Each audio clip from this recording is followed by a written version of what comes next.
2 days before our cross-state road trip, I refused to sign the loan papers, and he answered with his fist right under the dashcam mounted on my windshield.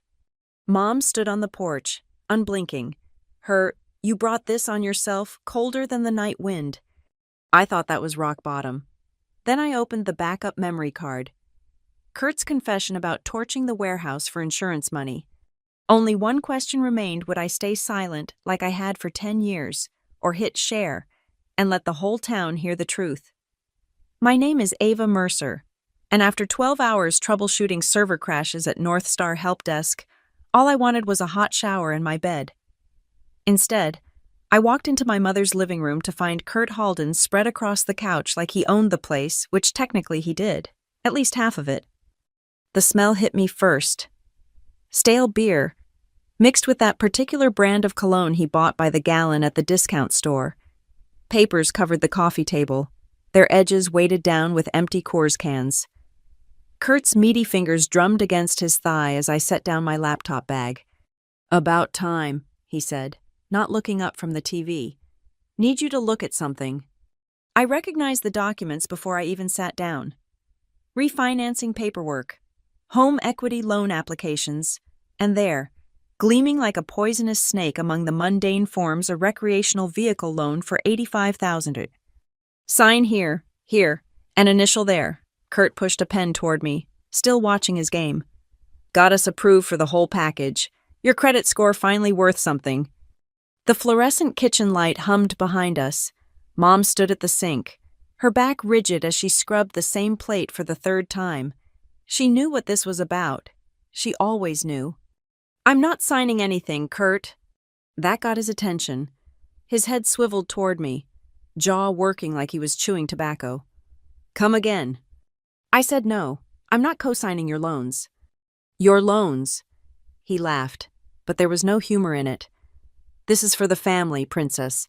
That RV means we can finally take your mother somewhere nice. The refinance gets us breathing room." Breathing room, that's what he'd called it last time, when he'd needed me to co-sign for his truck.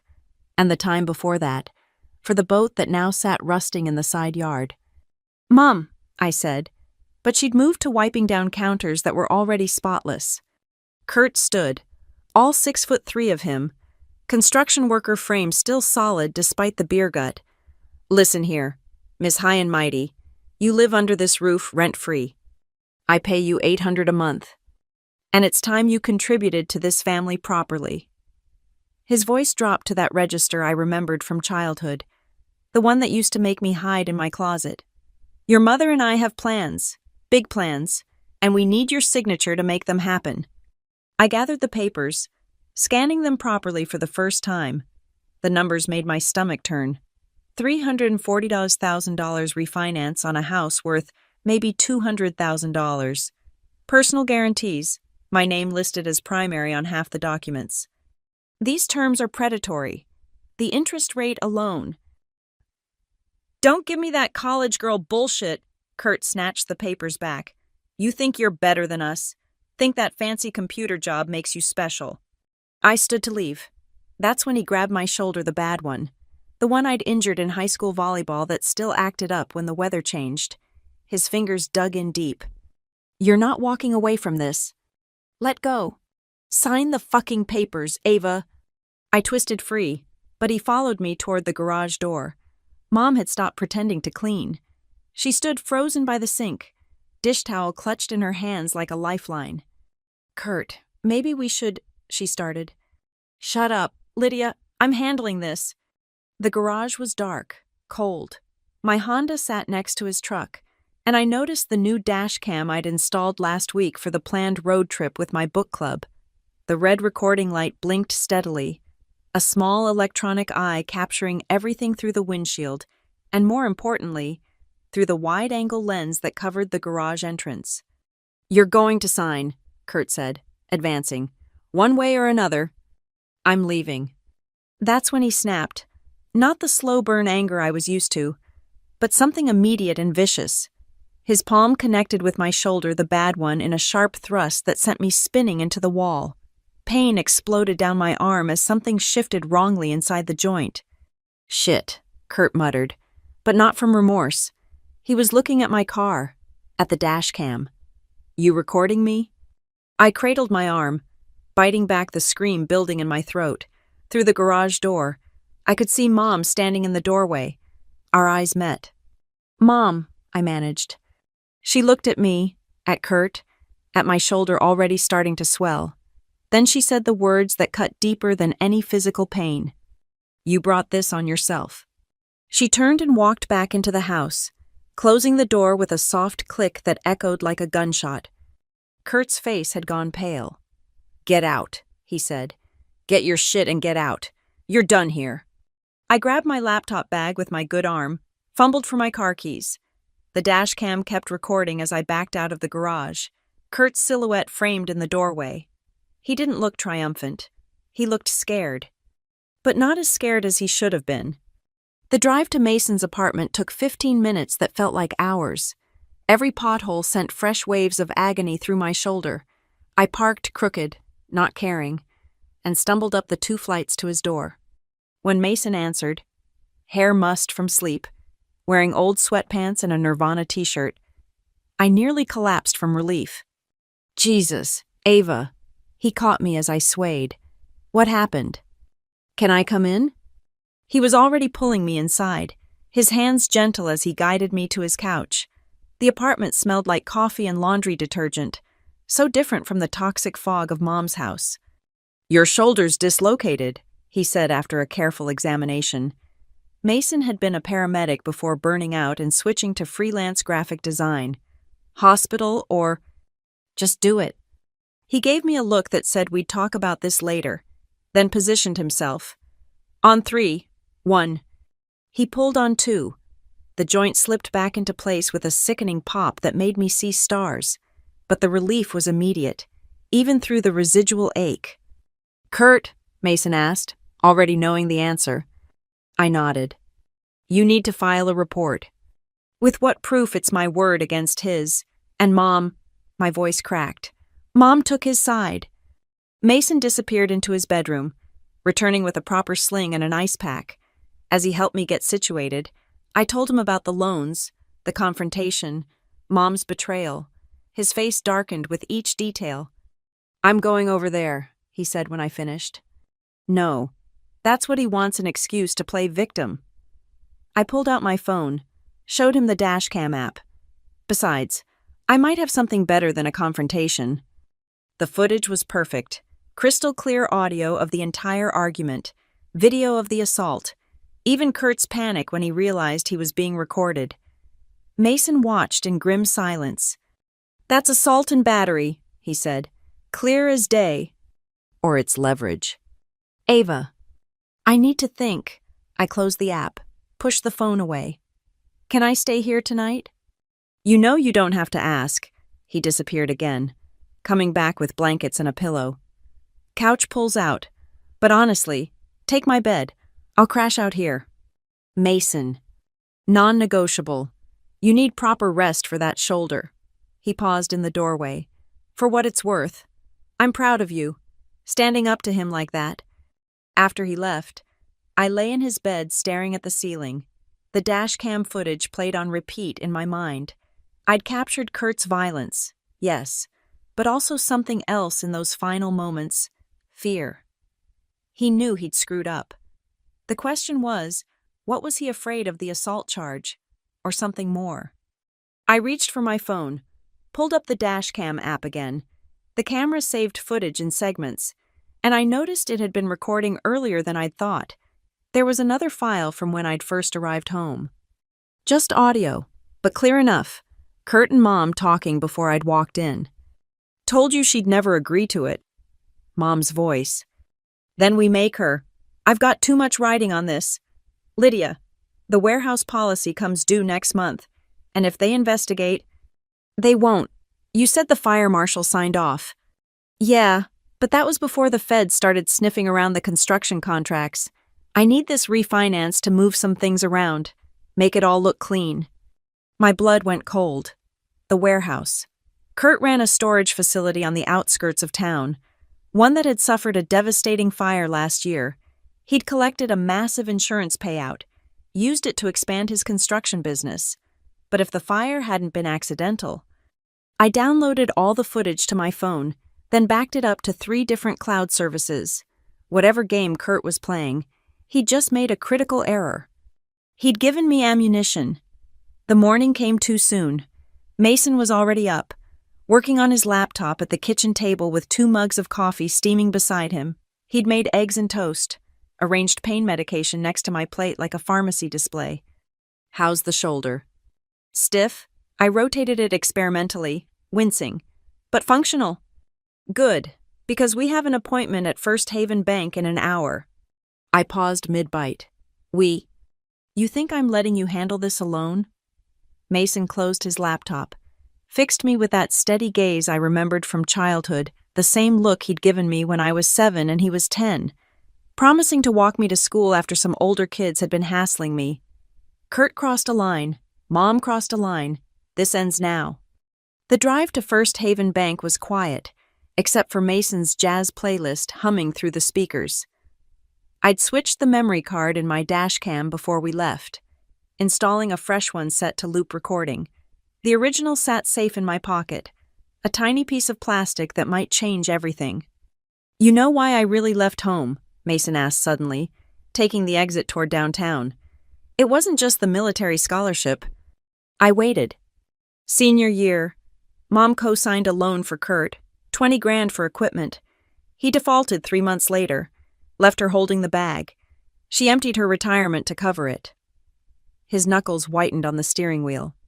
When I confronted him, he laughed, said it was the price of keeping a roof over our heads. Mom just accepted it. She never told me. "Of course not. You were still the baby who might get out clean." He pulled into the bank parking lot. "Looks like that plan failed." First Haven Bank occupied a corner building that tried too hard to look modern, all glass and steel fighting against the small-town atmosphere. The loan officer, Marlon Voss according to his nameplate, greeted us with the kind of smile that probably got him Employee of the Month regularly. "Ms. Mercer, perfect timing. I was just reviewing your application file." My stomach dropped. "My what?" "The refinancing package, you submitted it last week." He pulled up something on his computer, frowning. "Although I have to say, some of these signatures look... Hold on." Mason and I exchanged glances as Voss pulled out a folder. Comparing documents, his frown deepened. "Ms. Mercer, did you sign these?" I leaned forward, examining papers I'd never seen before. My name was everywhere: loan applications, guarantee forms, authorization letters. But the signature was wrong. Close, but wrong. Someone had practiced my handwriting but couldn't quite nail the way I curved my capital M's. "No," I said quietly. "I didn't sign any of these." Voss's entire demeanor shifted. The salesman's smile vanished, replaced by something harder. "I need to get my supervisor. Don't go anywhere."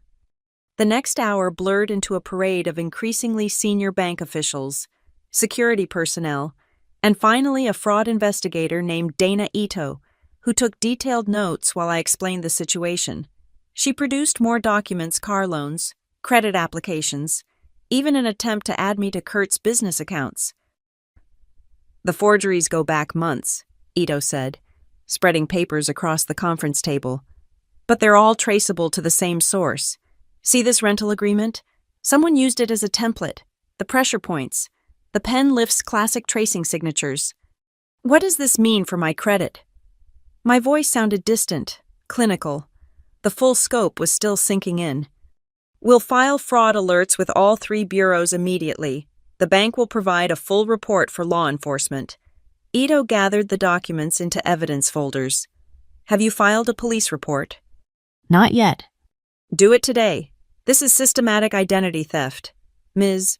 Mercer, whoever did this, they weren't just trying for one loan. They were building a paper trail to make you financially responsible for significant debts." Mason's hand found my good shoulder, squeezed gently. "We need copies of everything." Ito nodded. "I'll prepare a complete file. One more thing." She pulled out a final document. "This business insurance claim from last year. Your name appears as a witness to inventory before a warehouse fire. Did you sign this?" My blood chilled. Kurt's warehouse. No, I've never been to his storage facility. Then we have insurance fraud on top of identity theft. Ito's expression was grim. This is going to trigger a federal investigation. Outside the bank, I had to sit on a bench until the world stopped spinning. Mason paced in front of me, phone already out. We need a lawyer, a good one. I can't afford. I can, non-negotiable. He was already scrolling through contacts. Remember that contract dispute I had last year? My attorney specializes in fraud cases. The weight of it all pressed down like a physical force. This wasn't just about refused loans or a moment of violence. Kurt had been systematically using my identity, building a framework where I'd take the fall for his schemes. And Mom had to have known. Those signatures required personal information, social security numbers, details only she could have provided. The dashcam footage? I said suddenly. Kurt mentioned the warehouse, federal investigations. He needed the refinance to move things around. Mason stopped pacing. He was covering his tracks. Or trying to. I pulled out my phone, found the audio file. We need to get this to client privilege first. We talked to the lawyer, then law enforcement. Mason helped me stand. Come on, we have more stops to make. The drive to the county courthouse records division felt surreal. Armed with the fraud report from First Haven Bank, we gained access to public records that painted an increasingly damning picture. Loan applications with forged signatures, property transfers that didn't add up, a web of financial manipulation with my name woven throughout. Look at this, Mason said, pointing to a business filing. Halden Storage LLC added you as a board member 6 months ago. What I don't know anything about his business. Exactly. But if the feds come knocking about insurance fraud, guess whose name is on the corporate documents? The clerk, a middle-aged woman with kind eyes, watched us pile up copies. You kids finding what you need. Unfortunately, yes, I said. She lowered her voice. Word of advice, whatever mess you're untangling. Document everything, timestamps, copies, witness names, build your case airtight. We thanked her and moved to the mail records section. Sure enough, there it was. Returned mail for denied auto loans. Sent to Mom's address 4 months ago. She would have seen them. She would have known Kurt was using my name. Mason made copies while I sat with the growing pile of evidence. Each page felt like another betrayal, another crack in the foundation of family I'd tried so hard to preserve. But beneath the hurt, something else was building. Not quite anger, something colder, more focused. Hey, Mason's voice pulled me back. You okay? I'm going to destroy him, I heard myself say. Legally, thoroughly. I'm going to dismantle everything he's built on lies and forgery. My brother studied my face, then nodded slowly. Good. But first, we protect you. Lawyer, police report, secure your assets. Then we go on offense. As we loaded boxes of copies into his car, I pulled out the backup memory card from my dashcam. Such a small thing to hold so much power. The main card kept recording my current trip, but this one held Kurt's confession, his violence, his fear. One more stop, I said. I need a few more memory cards. If Kurt knows I have footage, he might try something. I want backups of backups. Mason started the car. Smart, we'll hit the electronics store, then head to the lawyer's office. She cleared her afternoon for us. As Harbor Ridge rolled past the windows, the diner where Mom used to take us for birthday breakfasts, the park where Mason taught me to ride a bike, the high school where I'd first learned to stand up for myself, I felt something shift. This wasn't the hometown I'd been clinging to. This was just geography. Buildings and streets that had witnessed too much silence, too much complicity. After this is over, I said, I'm leaving Harbor Ridge. About time, Mason replied. I've got a spare room in Portland, just saying. I managed a small smile, the first in what felt like days. Let me finish burning down Kurt's paper empire first. Fair enough. He turned toward the electronics store. Then we rebuild somewhere better.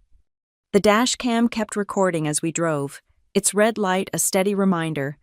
Everything leaves a trace, every lie, every betrayal, every moment of truth.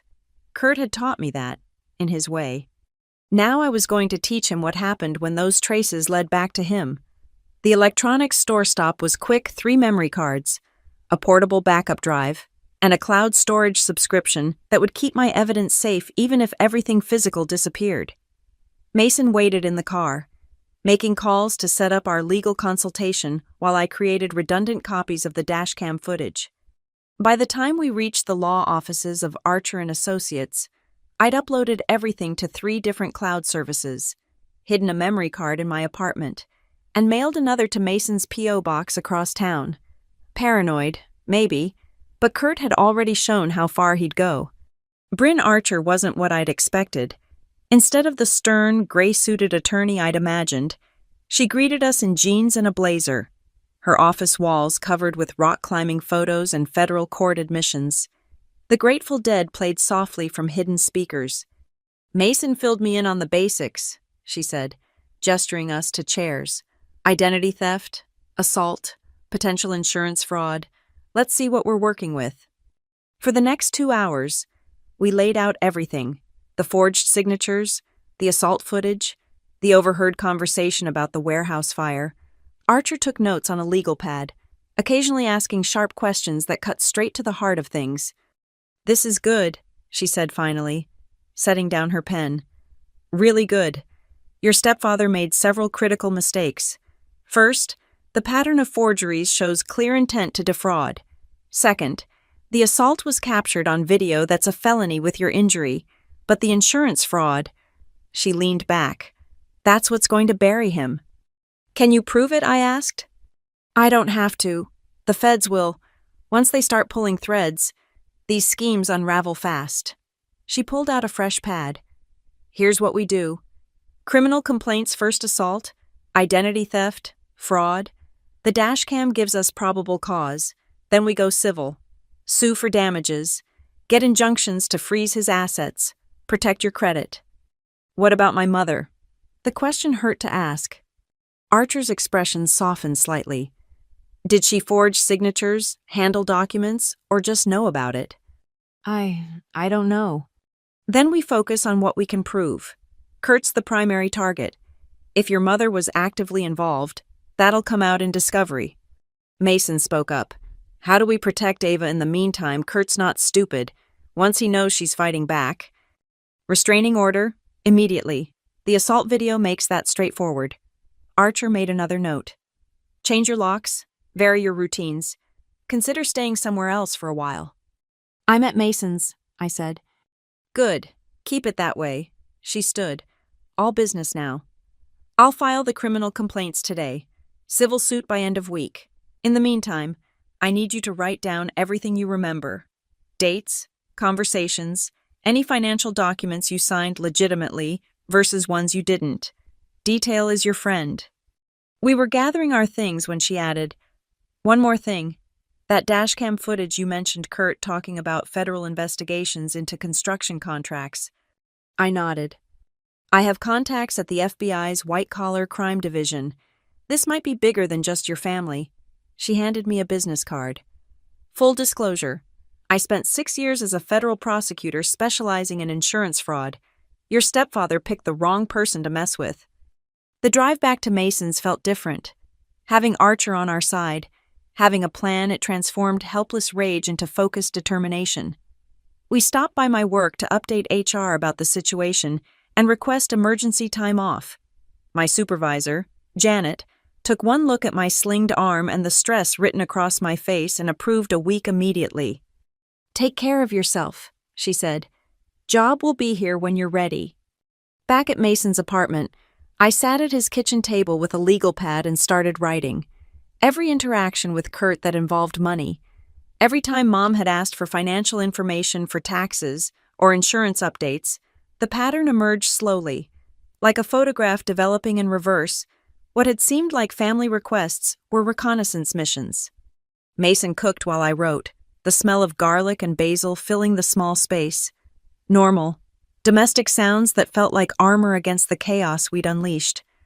"Remember, Dad?" I asked suddenly. Mason paused in his stirring. "Bits and pieces.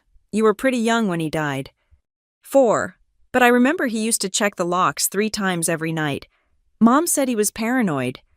I set down my pen. Maybe he just knew her better than we did. Don't. Mason's voice was firm. Don't rewrite good memories because of what's happening now. Dad loved us. That was real. The doorbell rang, making us both freeze. Mason peered through the peephole, then relaxed. Delivery. I ordered Thai. Normal life, continuing despite everything. We ate pad Thai and talked about anything except Kurt, Mom, or the legal storm we'd set in motion. Mason showed me his latest design project. I fixed a bug in his website code. For an hour, we were just siblings sharing dinner. Then my phone rang. Mom. I stared at the screen, thumb hovering over decline. You don't have to, Mason started. I answered. Ava Marie Mercer. Her voice was ice. What have you done? Protected myself. By destroying your family, Kurt just got served papers at work. Criminal charges. Ava. Criminal. Do you have any idea what you've done to us? What I've done. The laugh escaped before I could stop it. He's been forging my signature for months. He assaulted me. And you knew. Didn't you? You knew about the loans. Silence. Then, he's your father. He's not my father.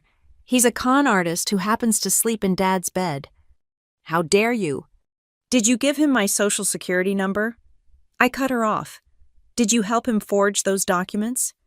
I don't have to listen to this. No, you don't. But you'll have to answer these questions under oath. Archer and Associates will be in touch.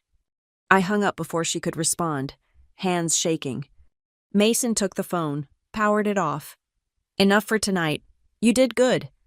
But lying in bed later, staring at the ceiling in Mason's spare room, I wondered if good was the right word. Necessary. Yes. Justified. Absolutely. But good. I was dismantling my family, preparing to send my stepfather to prison and potentially implicate my mother as an accomplice. Then I remembered the fear in Kurt's voice on that recording. If the feds start sniffing around. He'd built his crimes on the assumption I'd never fight back. That family loyalty would keep me silent. Every forged signature was a bet that I'd remain the quiet girl who hid in closets. He'd bet wrong. I reached for the backup drive on the nightstand, held it like a talisman.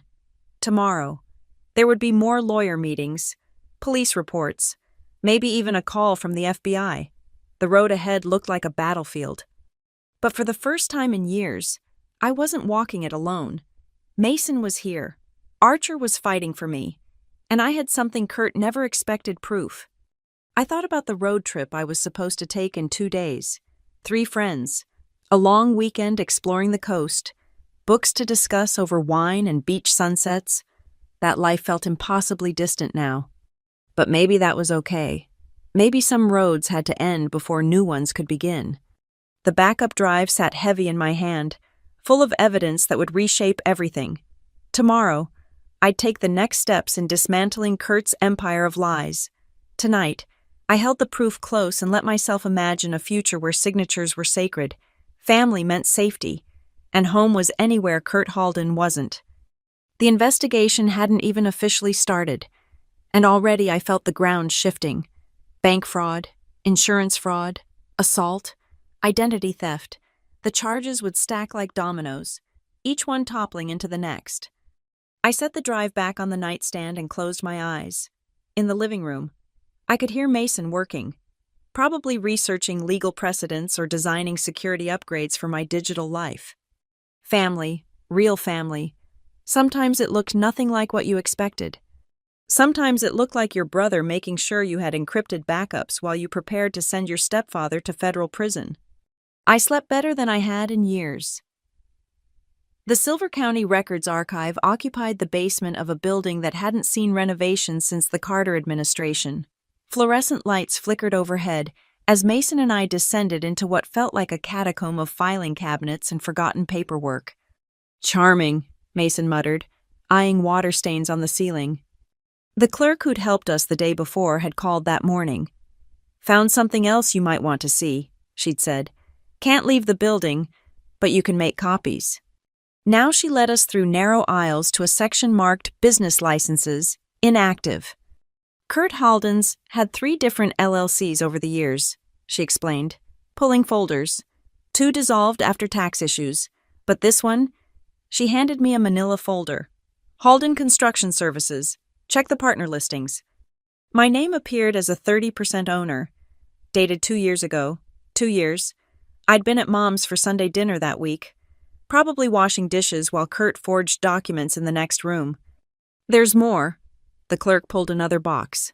Mail forwarding records. Everything sent to this fake partner address bounced back here.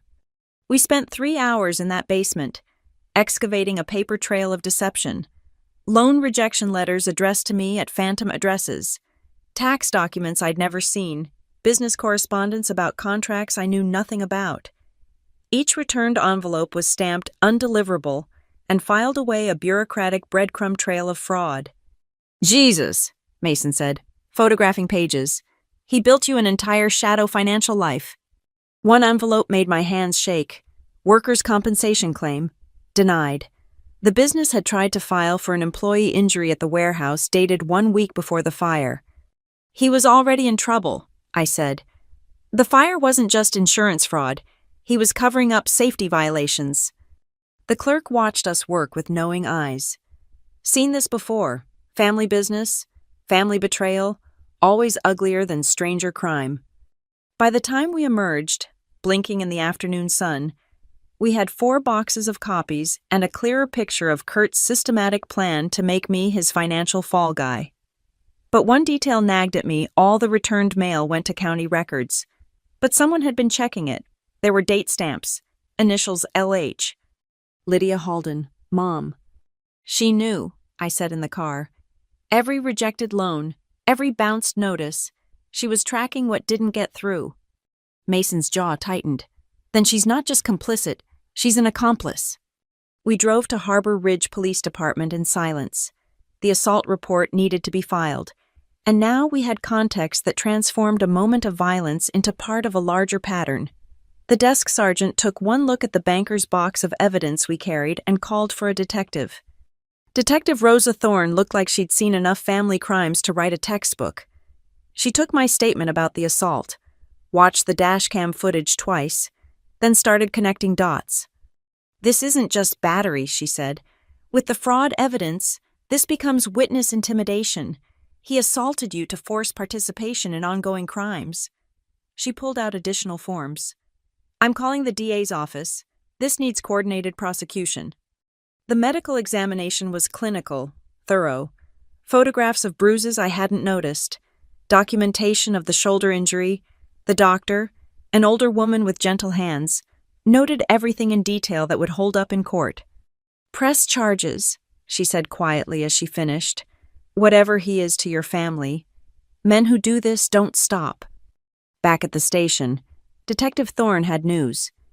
The DA wants to convene a grand jury. Your evidence, plus what First Haven Bank provided, gives us enough for multiple felony indictments. How long? Mason asked. Grand jury could convene within 2 weeks, but Mr. Halden will know we're building a case. You need to be careful. She was right. By evening, my phone had 17 missed calls from Mom, 3 from Kurt's business line, and a voicemail from a number I didn't recognize. Miss Mercer, this is Stan Bradshaw from Bradshaw & Associates. I represent Kurt Halden. We need to discuss these baseless accusations you're making. Call me immediately. I played it for Bryn Archer over speakerphone. Bradshaw's a hack, she said. Ambulance chaser who takes anyone with a retainer. Don't return his calls. Don't respond to anything. Let him talk to me. He'll try to intimidate her, Mason said. Let him try. Every threat, every contact is more evidence. Kurt's panicking, making mistakes. I could hear her typing. I'm filing for an emergency protective order tonight. Judge Kowalski owes me a favor. That night, Mason installed new locks, a security system, and cameras covering every angle of his apartment. Overkill, maybe, but the way he moved efficient. Determined told me he'd been planning this since the moment I'd shown up injured. You were ready for this, I observed. I've been expecting something like this for years. He tested the door sensor. Kept hoping I was wrong. I helped him set up the monitoring app. My mind drifting to the evidence boxes stacked in the corner. Each document was another brick in the wall we were building around Kurt, but something was missing. "The warehouse," I said suddenly. "We have his comments about the fire, the insurance payout, but no direct evidence of arson." "You think there's more?" I pulled out my laptop, started searching. Halden's storage facility fire, insurance claims, investigations. The articles were basic fire department response, total loss, no injuries, but buried in a business journal piece about insurance payouts, I found it. Security footage from neighboring businesses was requested but not provided, citing technical failures. "Convenient," Mason said, reading over my shoulder. "Or deliberate." I kept searching, found the neighbors, a plumbing supply company and a 24-hour gym, both with external cameras. The Dashcam file when Kurt mentioned the fire. He was agitated. What if he wasn't just worried about investigation? What if he knew evidence existed? "You want to go asking questions?" "I want to check my Dashcam's backup files." I pulled out the spare memory card. "This thing records on motion detection when parked. I had it installed a week ago, but the old files?" My fingers flew across the laptop, accessing the cloud backup I'd set up. The Dashcam had been cycling files, but the cloud kept everything, and there, dated 6 days ago, a long recording triggered by motion detection while my car was parked at Mom's house. Kurt's truck pulling up, him walking to my car, trying the doors, peering at the Dashcam. Then, clear as day, his voice on a phone call. "Need to know if the gym kept their old footage. Insurance guy was asking about neighboring cameras. Yeah, from last year's fire. Just find out and let me know." "Holy shit," Mason breathed. "He's still covering tracks." I saved the file in 3 places, sent a copy to Archer. This wasn't just about forged signatures anymore.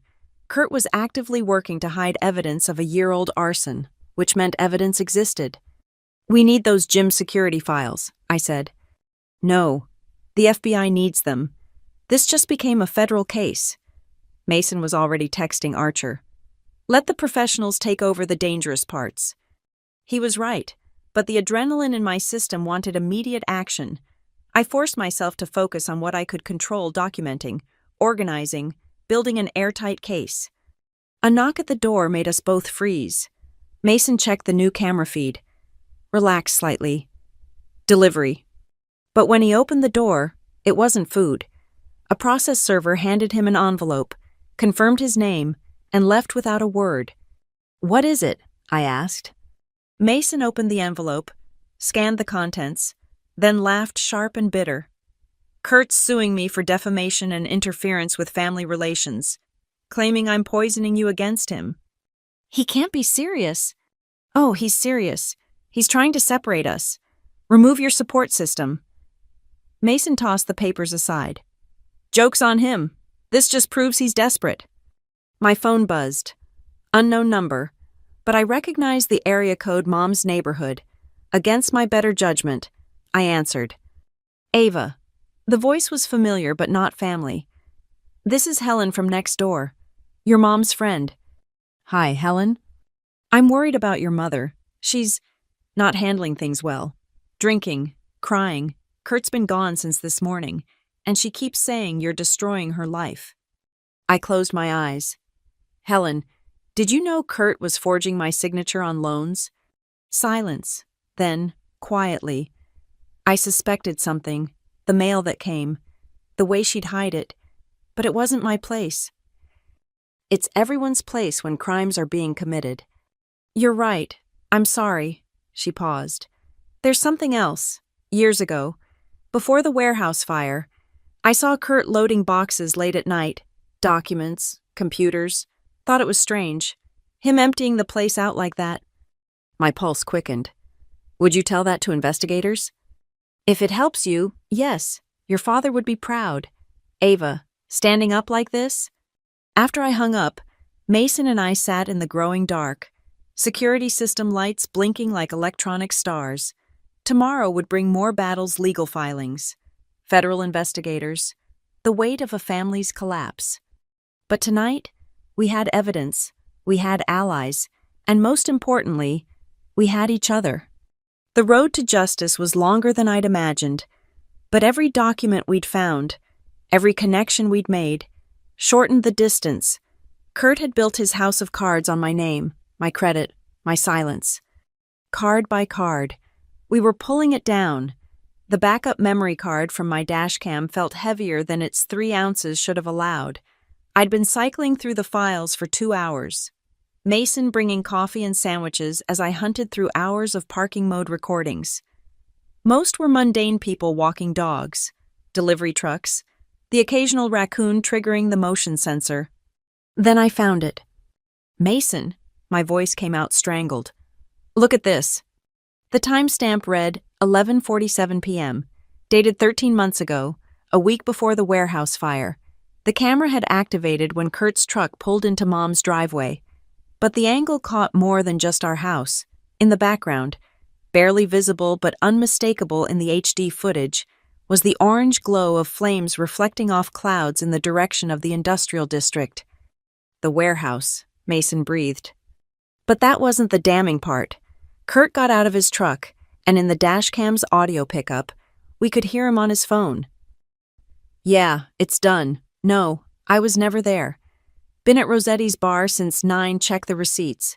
Got 3 guys who'll swear I never left. Insurance adjuster comes around. We stick to the story. Electrical problems, right? That faulty panel we documented last month. My hands shook as I saved the file. He planned it, established an alibi, had witnesses lined up. This is evidence of conspiracy, Mason said.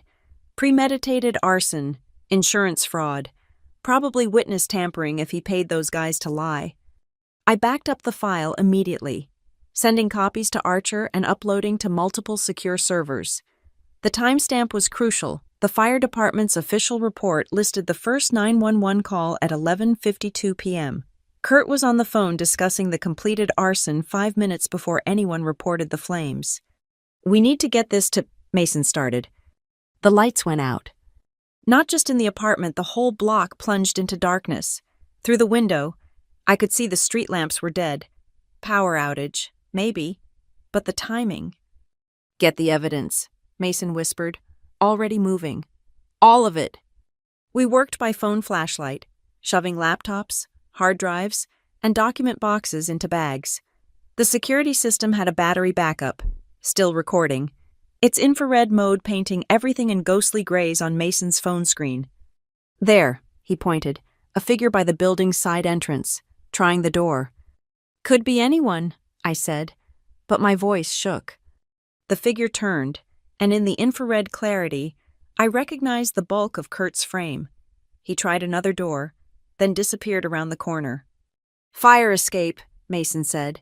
He's checking if we're home. We grabbed the bags and slipped out the front while Kurt was presumably around back.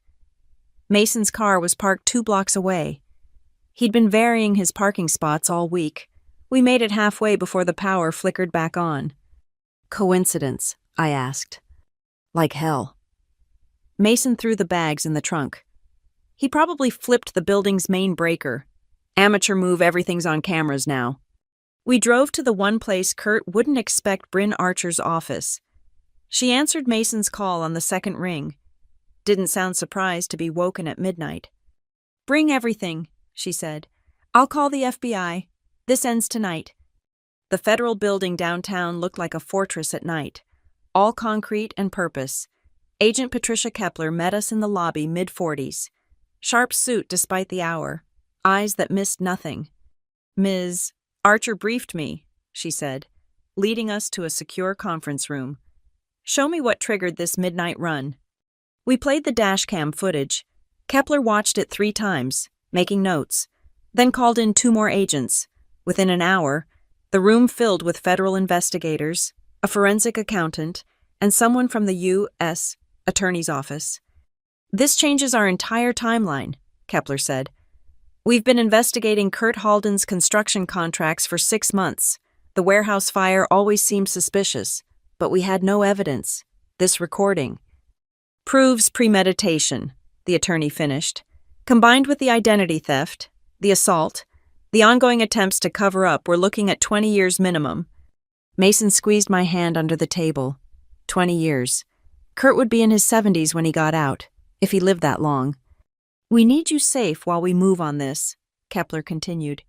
Can you stay somewhere he wouldn't know about? My colleague has a cabin, Archer offered. Off the grid, but comfortable. I can have you there by dawn.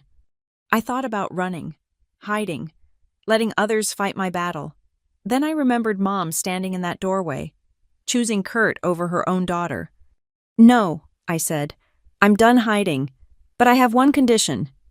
Kepler raised an eyebrow. Helen Marconi, my mom's neighbor, she saw Kurt emptying the warehouse before the fire. She's willing to testify, but she's elderly, vulnerable. Can you protect her? Consider it done. Kepler made a note. Anything else? The gym next to the warehouse, Kurt was worried about their security footage. Someone should check if they still have archives from last year. Already on it, one of the younger agents looked up from his laptop. FitLife 24/7 stores footage for 18 months. We'll have a warrant within hours. The night blurred into a haze of statements, evidence cataloging, and strategic planning. By dawn, the federal case was rolling like an avalanche. Archer had filed emergency motions to freeze Kurt's assets. The grand jury would be expedited. Arrest warrants were being drafted. There's one more thing, I told Kepler as we prepared to leave. My mother, Lydia, she knew about the forgeries, might have facilitated them, but I don't think she knew about the arson. Kepler studied me. You're asking us to go easy on her. I'm asking you to be fair. She made terrible choices, but she's also been under Kurt's control for 15 years. That does things to a person. We'll evaluate her involvement carefully, Kepler promised. But Ms. Mercer, if she participated in these crimes, there will be consequences. I nodded, throat tight. It was more than Kurt would have done for any of us. Mason drove us away from the federal building as the sun painted Harbor Ridge in deceptively peaceful pastels. The evidence was in the right hands now. The machinery of justice was grinding forward, but I couldn't shake the image from the security footage, Kurt testing doors in the darkness, hunting for us. He'll know by now, Mason said, reading my thoughts, that we're not at the apartment. Good. Let him wonder where we are, what we're doing. I pulled out my phone, checking the Dashcam app, still recording, still storing files to the cloud. Technology had been Kurt's downfall. He'd never understood how modern devices create permanent records. A text from Archer. Judge signed emergency restraining order. Kurt comes within 500 feet. He's arrested. Also, FBI raided the warehouse site at 6 a.m., found accelerant residue exactly where the dashcam showed him standing. Physical evidence to match the recording. Kurt's house of cards wasn't just falling, it was being systematically demolished by experts. My phone rang. Mom. I almost didn't answer. Then, remembering what I'd told Agent Kepler about fairness, I picked up. They took him, she said, voice hollow. Federal agents. They took Kurt right from the driveway. I know. How could you? But the question lacked heat, sounded more bewildered than angry. He's not perfect, but he's been there for us, provided for us. With stolen money, Mom, with my name on fraudulent loans. I thought it was just paperwork, creative financing. Everyone does it. Everyone doesn't commit arson for insurance money. Silence. Then, so quiet, I almost missed it, the fire. He planned it. Mom, I have him on video discussing it. The feds have physical evidence. It's over. I heard her sob. Once, sharp and surprised. I need to go. They want to ask me questions. Mom, wait, get a lawyer. Don't answer anything without representation. You destroy our family and now you're giving advice. I'm trying to keep you out of prison. That's more consideration than you showed me. She hung up. I stared at the phone, wondering if that was the last conversation we'd ever have. Mason pulled into a coffee shop parking lot, cut the engine. You okay? I don't know. I leaned back, exhausted beyond measure. Is it wrong that part of me still wants to protect her? It's human. She's your mom. Even if she failed at it, he handed me a tissue I didn't realize I needed. But protecting someone doesn't mean enabling them. You did the right thing. My phone buzzed. Archer again. Kurt's attorney is melting down. Wants to negotiate. I told him to pound sand. Oh, and the insurance company is initiating clawback proceedings. They want their $400K back, plus penalties. $400,000. That's what Kurt had valued his crime at a burned warehouse full of supposedly valuable inventory that probably never existed. Now it would cost him everything. We sat in the parking lot, watching Harbor Ridge wake up. Commuters heading to work, school buses making rounds. Normal life proceeding while my family imploded, somewhere in town. Federal agents were executing warrants, seizing documents, freezing accounts. The local news would have a field day. What now? Mason asked. Now we wait for the legal system to work. I managed a tired smile. And I finally take that road trip. My book club friends have been patient, but we've got hotel reservations for tomorrow. You're serious? After all this? Especially after all this, I'm not letting Kurt steal anything else from me, including my plans. I pulled up the hotel confirmation on my phone. Besides, I'll have my Dashcam running the whole way, just in case. Mason laughed, the first genuine laugh I'd heard from him all week. Of course you will. That thing saved your life. Not my life. I thought, my future. There was a difference, and Kurt was about to learn exactly what that meant from inside a federal prison cell. The sun climbed higher, burning off the morning mist. Somewhere across town, my mother was answering questions about her complicity. Kurt was in custody. The warehouse's secrets were finally exposed. And I was free. The slashed tires on Mason's car greeted us like a violent signature. 4 clean cuts. Professional, almost. The car listing sadly in the coffee shop parking lot where we'd stopped to regroup.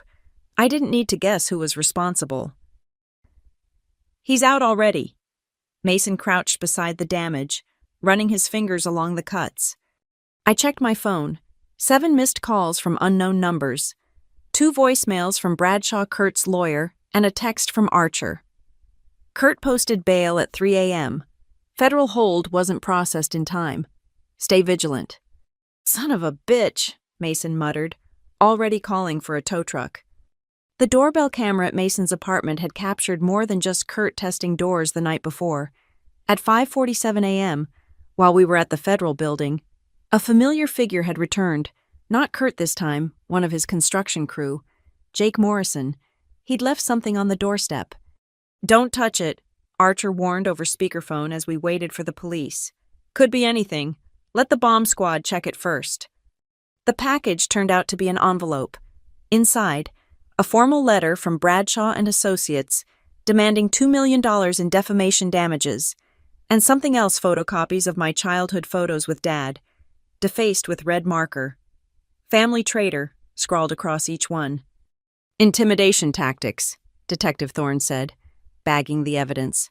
Stupid ones. This violates his bail conditions. But Kurt wasn't at his house when they went to arrest him. Wasn't at his office or any of his usual haunts. Like smoke, he'd disappeared into Harbor Ridge's margins, leaving only damage in his wake. We need that cabin, I told Archer. Now. Already arranged.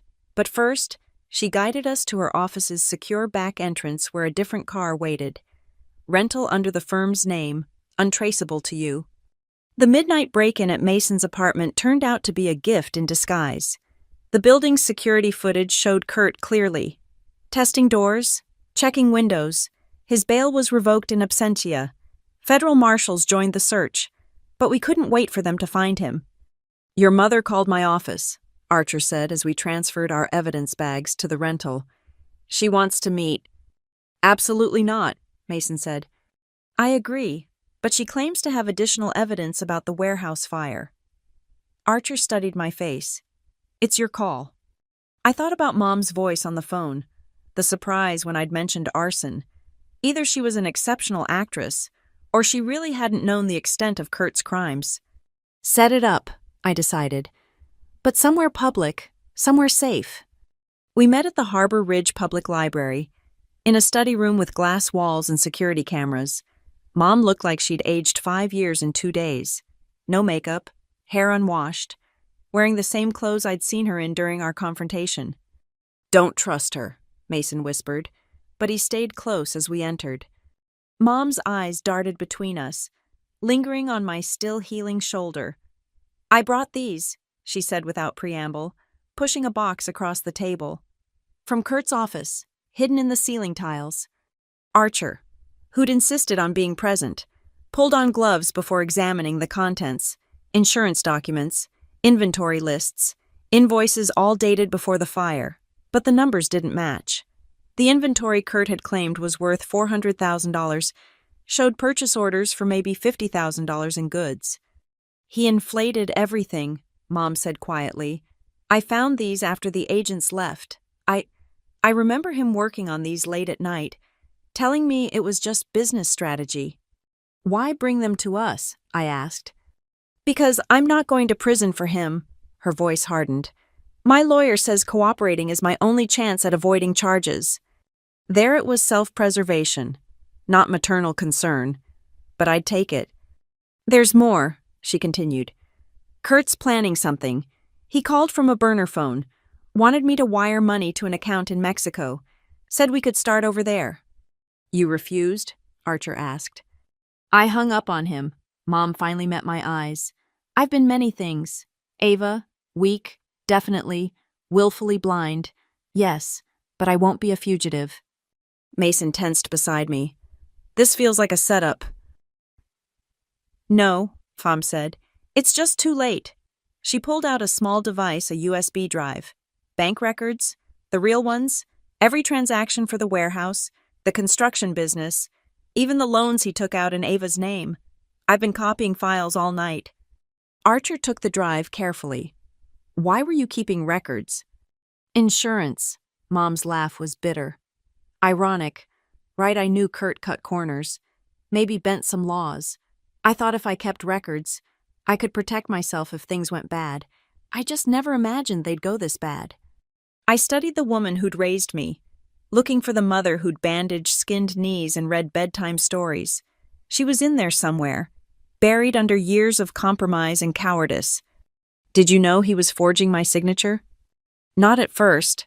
When I found out, he said it was temporary, just until the business recovered." She twisted her wedding ring, still wearing it. "Even now." "I told myself it wasn't really hurting you. Your credit was good. The payments were being made." "Until they weren't." "Until they weren't," she agreed. "The warehouse fire was supposed to fix everything. Kurt promised it would clear the debts, give us a fresh start. I swear I didn't know he said it." Archer interrupted. "Mrs. Halden, I need to advise you that anything you say here—" "I waive privilege. I'll testify." Mom looked at me again. "It won't undo what I let happen, but maybe it helps make it right." We left with 2 boxes of evidence and a signed affidavit. Mom would meet with federal prosecutors that afternoon. Kurt's house of cards had lost its last support beam. That night, from the safety of Archer's colleague's cabin an hour outside town, I watched the news report. Kurt's face filled the screen, the photo from his contractor's license making him look more respectable than he deserved. "Federal fugitive, armed and dangerous. Do not approach." "They'll find him," Mason said, but he was cleaning his pistol as he spoke. We'd stopped at his apartment just long enough to grab clothes and his licensed firearm. Guys like Kurt always think they're smarter than they are. My phone buzzed. Helen from next door. "Saw the news. Federal agents came by. Very polite. I told them about the boxes. Stay safe, dear." Another text. "This one from my book club. Rain check on the road trip. We'll wait for you." I smiled at that. Normal life, waiting patiently for justice to be served. But then another message, unknown number. "You destroyed everything. Hope you're happy. This isn't over." "He's spiraling," Archer said when I forwarded it. "Making threats via text. That's another federal charge. Keep documenting everything." The cabin was peaceful.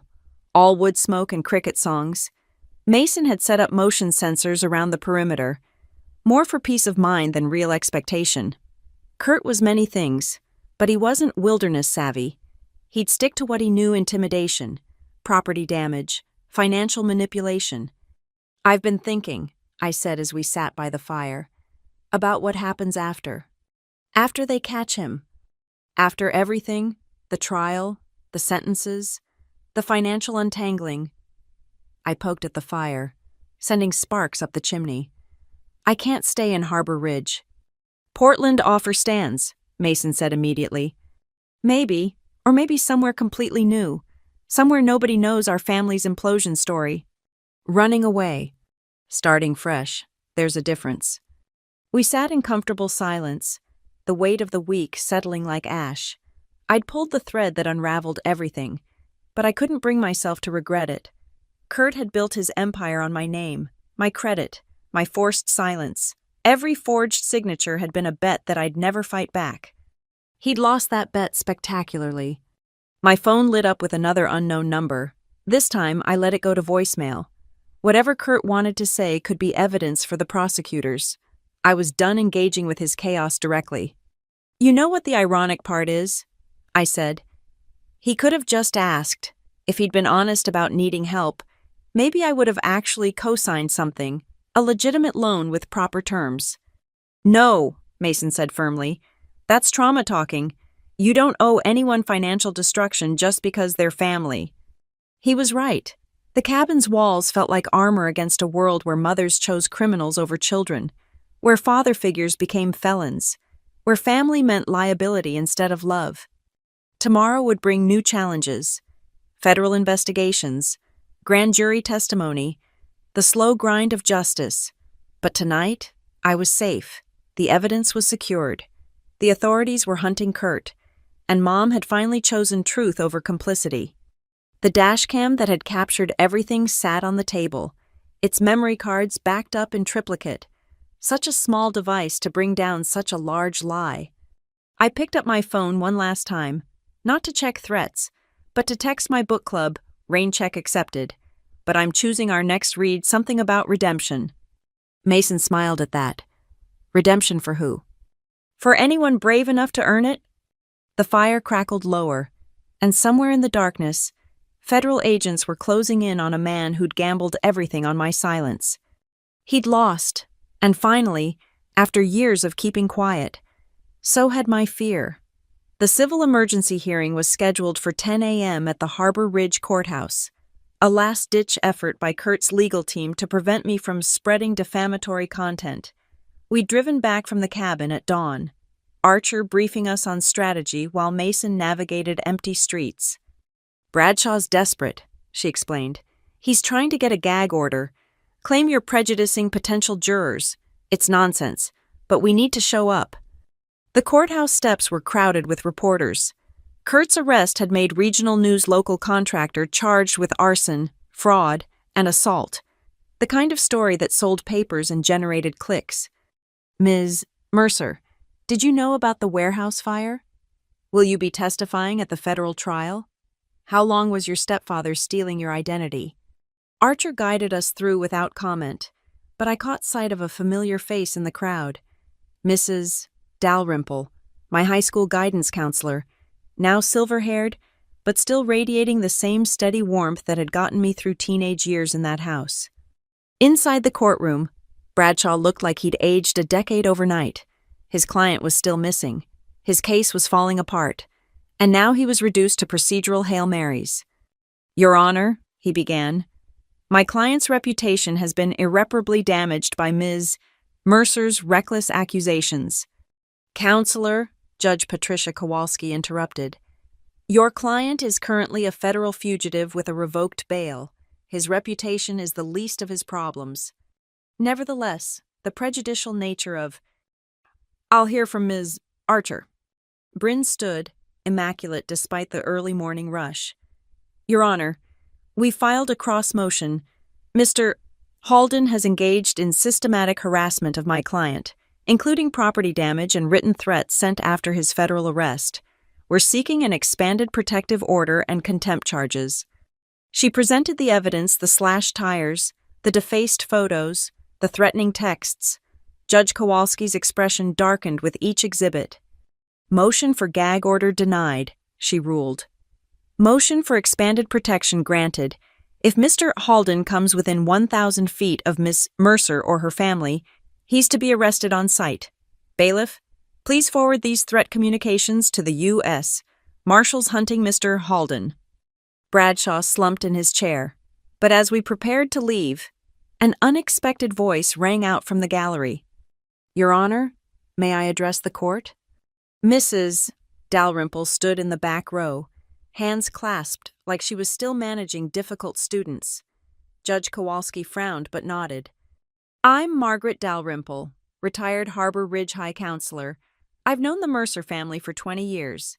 She looked directly at me, then back at the judge. I'd like to offer testimony about Kurt Halden's pattern of financial and emotional control over the women in that household. Bradshaw objected, but Judge Kowalski was intrigued. This isn't a trial, Ms. Dalrymple, but I'll allow a brief statement for the record. What followed was 10 minutes of devastating truth. Mrs. Dalrymple described years of concerning signs, bruises explained away. College fund money mysteriously disappearing. Ava's sudden reluctance to pursue out-of-state scholarships despite excellent grades. I documented everything, she concluded, producing a thick folder. Every incident, every excuse, every time that young woman came to school trying to hide what was happening at home. I couldn't act on suspicions then, but I won't stay silent now. The courtroom was tomb quiet when she finished. Even Bradshaw seemed shaken. Judge Kowalski accepted the folder into evidence, her jaw tight. Mr. Bradshaw, I suggest you advise your client if you can find him to surrender immediately. This matter is well beyond civil remedies. She stood. Court is adjourned. Outside, Mrs. Dalrymple waited by the door. Up close, I could see tears in her eyes. I should have done more, she said simply. All those years, I knew something was wrong. You couldn't have, I said, meaning it. I wasn't ready to hear it then. She pressed a business card into my hand. I volunteer at the women's shelter now. When you're ready, when this is over, come talk to me about sharing your story. Other women need to know it's possible to break free. The ride back to Mason's was quiet. The protective order was just paper, but it felt like armor. Kurt was still out there, but the law was finally on my side. That afternoon brought unexpected news. Agent Kepler called with an update that changed everything. We executed a search warrant at the gym next to the warehouse, she said. Their security system did archive old footage, but someone had tried to delete specific dates. Our tech team recovered them. And crystal clear video of Kurt Halden entering the warehouse at 11:15 p.m. on the night of the fire. He's carrying gas cans. Even better, he looks directly at the camera, probably thinking the footage would be destroyed in the fire. But the gym was far enough away. Exactly. Their cameras survived, and Kurt never knew they had his face on file. She paused. There's something else. Your mother's financial records led us to 3 more arsons over the past decade. Different properties, different insurance companies, but the same pattern. Kurt's been doing this for years. A serial arsonist. My stepfather hadn't just burned one building, he'd made a career of it. The nausea hit hard and fast. We're adding multiple counts, Kepler continued. Life sentence territory now, which brings me to why I'm really calling. We need you to wear a wire. He's in hiding. He'll reach out. Men like him always do. They can't stand losing control, especially to women they've dominated. When he contacts you, and he will, we need to be ready. I agreed, though the thought of hearing Kurt's voice again made my skin crawl. Kepler arranged for an agent to bring the equipment to Mason's apartment. Small, sophisticated, designed to look like a fitness tracker. Just wear it constantly, the tech agent explained. It's activated by voice patterns. If Halden calls or approaches, it starts recording automatically. That evening, as predicted, my phone rang from another burner number. I activated the wire, put the phone on speaker so Mason could witness, and answered. You ungrateful bitch, Kurt's voice, slurred with alcohol and rage. 20 years I provided for you, kept a roof over your head, and this is how you repay me. You stole from me. Kurt, you assaulted me. I disciplined you, like your mother should have years ago. Too soft. Always too soft. Where are you? Close enough. Something crashed in his background. You think you've won? I've got insurance policies you can't even imagine. One phone call, and your precious evidence goes up in smoke. Just like the warehouse. More arson threats, really. Not threats. Promises. His breathing was heavy, labored. That Fed you're working with Kepler. Her office might have an accident. Your brother's apartment could have electrical problems. Accidents happen. Ava, families burn. The line went dead. Mason was already on his phone to Kepler while I stood frozen, processing the threat. He'd gone from financial predator to potential mass killer, cornered and desperate. They're tracing the call, Mason reported. Kepler's getting protective details for everyone he mentioned. But I was thinking about something else Kurt had said. Insurance policies. What if he meant that literally? What if there were more properties? More potential targets? I pulled out Mom's USB drive, started digging through the files she'd copied. They're buried in Kurt's business folder insurance policies for 6 different properties, all overvalued, all with mysterious claims histories. Mason, my voice was steadier than I felt. I think I know where he is. The 6th property on the list was new. Purchased just 3 months ago. A hunting cabin in the mountains, 2 hours from Harbor Ridge, insured for triple its tax assessment value. The kind of place someone might go to ground, or torch for one last payout. Kepler mobilized a team immediately. Good catch. Stay put, stay safe. We'll handle it from here. But sitting still felt impossible. This man had controlled my life through fear and fraud for too long. Now he was threatening everyone who'd helped me. The wire on my wrist seemed to pulse with purpose. He'll call again, I told Mason. When he realizes we found the cabin, when he has nowhere left to run, he'll want the last word. Let him have it, from federal prison. We waited, the apartment feeling smaller with each passing hour. The news played on mute, no updates on the manhunt yet. Archer checked in twice, reminding us that the civil trial would proceed regardless of Kurt's capture. The insurance companies were circling, ready to recover their losses. Then, as the sun set over Harbor Ridge, painting the sky the color of old flames, my phone buzzed. Not a call this time, a video message. Kurt stood in what looked like the cabin from the insurance photos, gas can in hand. His face was haggard, eyes wild.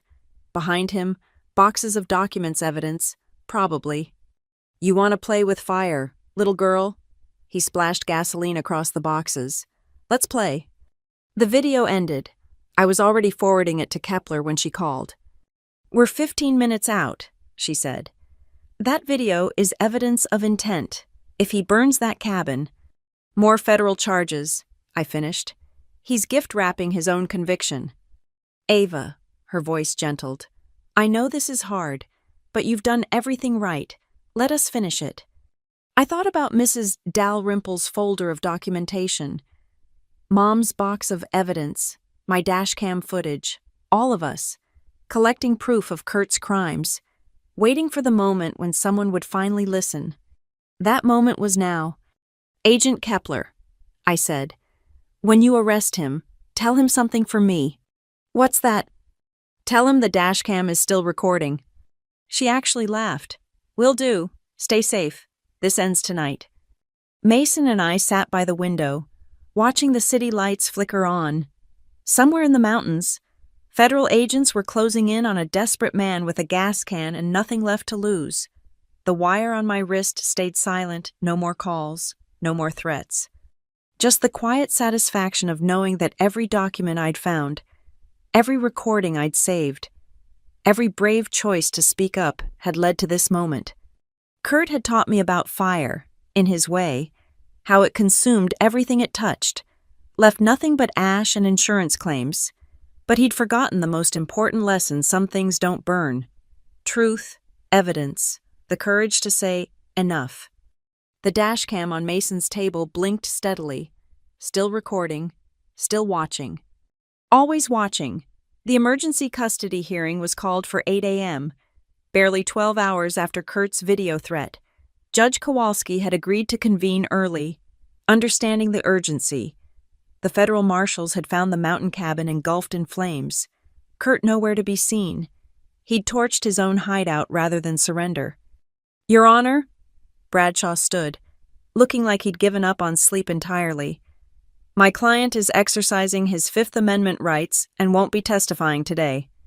Because Kurt sat at the defense table in orange coveralls and shackles, captured at a truck stop 40 miles from the burning cabin. His face was gaunt, eyes darting between exits like a trapped animal. They'd caught him trying to board a bus to Mexico with a fake ID and $30,000 cash. "Noted," Judge Kowalski said dryly. "Ms. Archer." Bryn rose, radiating controlled fury. "Your Honor, we're here because Mr. Halden continues to threaten my client even from custody. Last night, he made 3 calls from the detention center to associates, instructing them to handle Ms. Mercer." She played the recordings, Kurt's voice, telling someone named Rico to visit the bitch, telling another associate to make her regret everything. The courtroom tensed with each word. "Furthermore," Archer continued, "we have a witness who would like to address Mr. Halden's pattern of coercion." "Objection," Bradshaw said weakly. "This is a custody hearing, not—" "Overruled. I'll hear the witness." Mrs. Dalrymple entered again, but this time she wasn't alone. 3 other women followed. I recognized one as a cashier from the grocery store, another as a nurse from the clinic. Women I'd seen around Harbor Ridge for years. "Your Honor," Mrs. Dalrymple began, "these women have all experienced Mr. Halden's tactics, loans they didn't sign for, threats when they refused his schemes, a pattern spanning 15 years. The cashier, Carmen, spoke first. "He dated my sister in 2010, got her to co-sign for a boat, then dumped her when the payments came due. She lost her house." The nurse, Patricia, was next. "He hired me for his construction crew's medical checks. When I refused to falsify injury reports for insurance claims, he threatened to report me to the nursing board with fake complaints." The third woman, elderly and trembling, just held up a foreclosure notice. "My grandson worked for him. When the boy quit, Kurt put loans in his name. We lost everything fighting it." Kurt's face had gone from pale to red to something beyond color. He lunged forward, chains rattling. "Lying bitches, all of you. This is a setup. Mr. Halden." Judge Kowalski's gavel cracked like a gunshot. "One more outburst and you'll be gagged." "They're all lying." But his voice cracked, the mask finally slipping completely. "That one owes me money. That one's kid was stealing from job sites, and her—" He pointed at me. "She's turned them all against me, my own family." "Your family." I stood without planning to, words pouring out. "You stole my name, my credit, my future. You burned buildings and blamed electrical problems. You hit me for refusing to sign fraudulent loans. What family does that? You needed discipline structure. Everything I did was for yourself." My voice was steady now, clear. "Every signature you forged, every fire you set, every woman you threatened, it was all for yourself. And we're done being silent about it." The courtroom erupted, Bradshaw trying to calm Kurt, who was screaming about conspiracies and ungrateful women, the marshals moving in as he tried to lunge past the defense table, Judge Kowalski pounding her gavel, threatening contempt. When order finally returned, Kurt was gone, dragged back to holding, still ranting. Bradshaw sat alone, shuffling papers with shaking hands. "Motion to revoke bail is granted," Judge Kowalski said unnecessarily. "Mr. Halden will remain in federal custody pending trial. Ms. Archer, please ensure these witnesses have protection orders. This court is deeply disturbed by the pattern of predation revealed today." Outside, the women gathered on the courthouse steps. Carmen hugged me, whispering, "Thank you for being the first to speak up." Patricia exchanged numbers with Mrs. Dalrymple, talking about starting a support group. The elderly woman just patted my hand and walked away. Foreclosure notice still clutched tight. "That was incredible," Mason said, "but I barely heard him. I was thinking about patterns, how Kurt had operated for years, targeting women he thought wouldn't fight back, single mothers, elderly grandmothers, young women trained to respect father figures. He'd built an empire on our silence. Agent Kepler met us at Archer's office with updates. The cabin fire had destroyed some evidence, but not all. Kurt's truck, abandoned at the scene, contained boxes of documents he'd tried to save. More insurance policies, more fraud, more victims. "We're looking at RICO charges now," she explained. "Racketeering? This wasn't just fraud, it was an ongoing criminal enterprise, with the women who testified today, plus your mother's cooperation, plus the physical evidence." "Life sentence?" Archer asked. "Multiple life sentences, and that's before the state charges for assault, arson, and attempted witness intimidation." I should have felt victorious. Instead, I felt hollow. Kurt would spend his remaining years in federal prison, but how many women had suffered before I finally spoke up? How many foreclosures, bankruptcies, burned buildings? "Hey," Mason touched my shoulder. "You can't carry guilt for his crimes. You stopped him. That's what matters." That evening, we returned to Mason's apartment to find Mom sitting on the front steps. She looked smaller somehow, diminished without Kurt's shadow looming over her. "The federal prosecutor says I won't be charged," she said without preamble. "Cooperating witness status, they called it." "Good," I said, meaning it. "I need to tell you something." She stood, wringing her hands. "About your college fund." My stomach dropped. "What about it?" "Kurt didn't steal it. I gave it to him, invested it in his first business." The words tumbled out like a confession. "He promised to triple it, said you'd have enough for any school you wanted. When it failed, I couldn't tell you. Let you think the money just wasn't there." The betrayal hit fresh, sharp as broken glass. All those community college courses while my friends went away to university. All those nights waiting tables to afford textbooks. Not because we were poor, but because Mom had gambled my future on Kurt's lies. "I'll pay you back," she said quickly. "Every penny, with interest. I know it doesn't fix things, but—" "Stop." I was too tired for more revelations. "Just stop."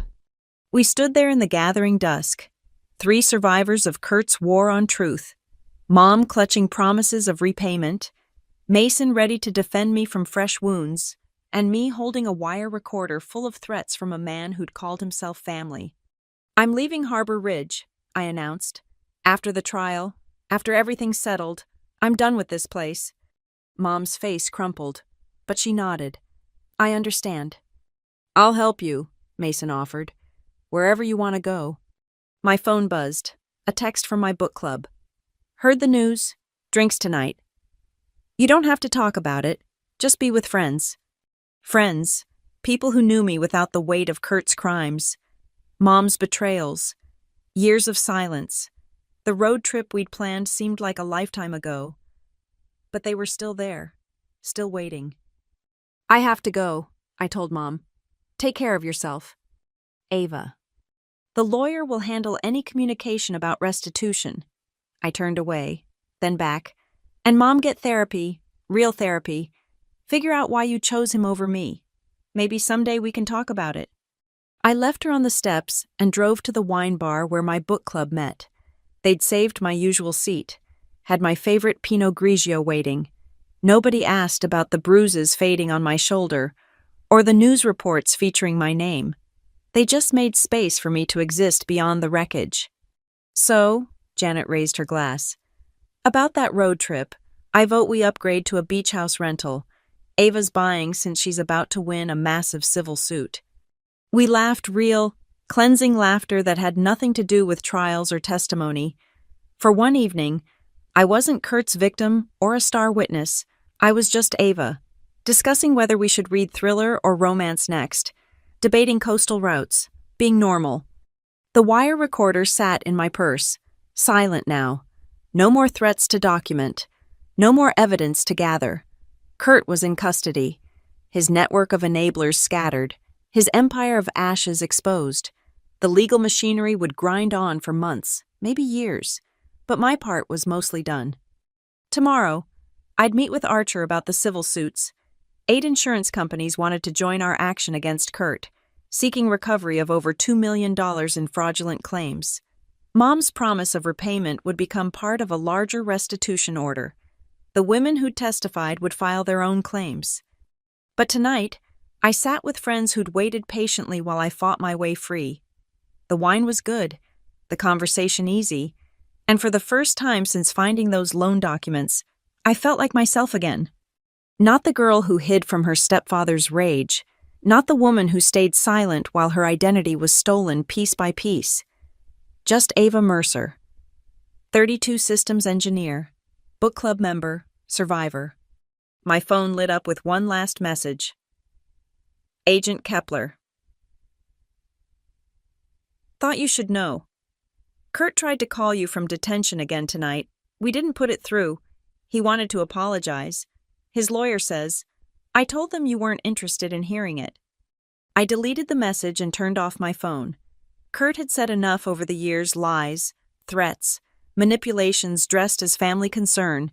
His apology, if genuine, came 15 years and 5 burned buildings too late. The book club was debating destinations when I rejoined the conversation. Beach versus mountains, luxury versus rustic, wine country versus wilderness.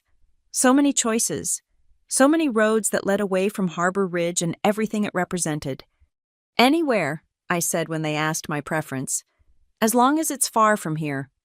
They raised their glasses in understanding. Sometimes the best journey was the one that took you furthest from where you started. And I was ready finally, completely ready to travel that distance. The road trip would happen, the trials would proceed. Justice would be served in measured doses by people in black robes citing statute numbers. But healing, that would happen on highways and beaches, in new cities where nobody knew my name, in quiet moments when I remembered that I'd spoken truth to power and won. Kurt was finished. I was just beginning. The federal way station on I-81 stretched across 6 lanes of interstate commerce, a concrete and steel checkpoint where the law intersected with logistics. Agent Kepler had called at 5 a.m. with the tip. Kurt's associates were moving the remaining inventory from his warehouse properties, trying to liquidate assets before federal seizure. We've got Rico Salazar driving a semi with trailer, she'd explained. Manifests show construction equipment, but our informant says it's evidence Kurt wanted destroyed. State troopers will intercept at the way station, but we need you there for identification. Mason drove while I reviewed photos on Kepler's tablet. Insurance claim documents showing supposedly destroyed inventory, matched against shipping manifests dated yesterday. Kurt might be in custody, but his network was scrambling to cover tracks. There, I pointed as we pulled into the official vehicles area. A Peterbilt with Tennessee plates sat in the inspection lane, Rico visible in the driver's seat. He was sweating despite the morning chill, hands drumming on the steering wheel. State Trooper Williams approached our car. Ms. Mercer, Agent Kepler said you could identify some items if we find them. I've studied the insurance claims, I confirmed. I know what he reported as destroyed. The inspection team was already at work. Rico had produced paperwork showing a load of reclaimed construction materials bound for a recycler in Ohio, but when they opened the trailer doors, even from 50 yards away, I could see the problem. Those are new, Mason said. Look at the manufacturing stickers. Williams spoke into his radio, and within minutes, the scene transformed. Federal agents materialized from unmarked vehicles. Rico was removed from the cab, read his rights while protesting innocence. A forensic team began cataloging the trailer's contents. Ms. Mercer, an agent called. We need you. Inside the trailer, Kurt's fraud laid bare. Industrial generators with serial numbers matching units supposedly destroyed in the warehouse fire. Copper wire spools that insurance had paid out $50,000 to replace. Tool sets, welding equipment, even office furniture all listed as total losses. All pristine. He never lost anything, I said, documenting with my phone. The fire was just for show. He moved everything out first, collected the insurance, then kept the goods. Agent Kepler arrived as they were sealing the scene. Outstanding catch. This physical evidence proves premeditation. Kurt didn't just commit arson, he orchestrated an elaborate fraud involving multiple conspirators. Will Rico testify? Mason asked. His lawyer's already reaching out. Seems Mr. Salazar doesn't want to face federal charges for a boss who's going down anyway. She smiled grimly. Kurt's kingdom is falling apart. His foreman called this morning, wanting to make a deal. Says he has records of every fraudulent insurance job for the past decade. We followed the convoy back to the federal building, where the seized inventory would be processed. Each item photographed, cataloged, matched against insurance payouts.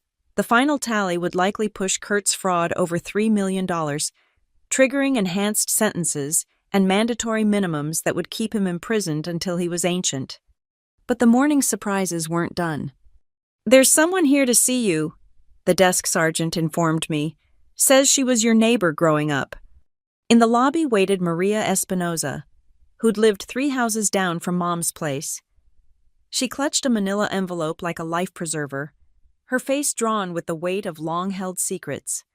"I heard you were helping with the investigation," she began. "I have something I should have given police years ago." Inside the envelope photographs, Kurt at various properties, over the years, always at night, always carrying the same red gas cans. Maria had been an amateur photographer, shooting the moon and stars, accidentally capturing a serial arsonist at work.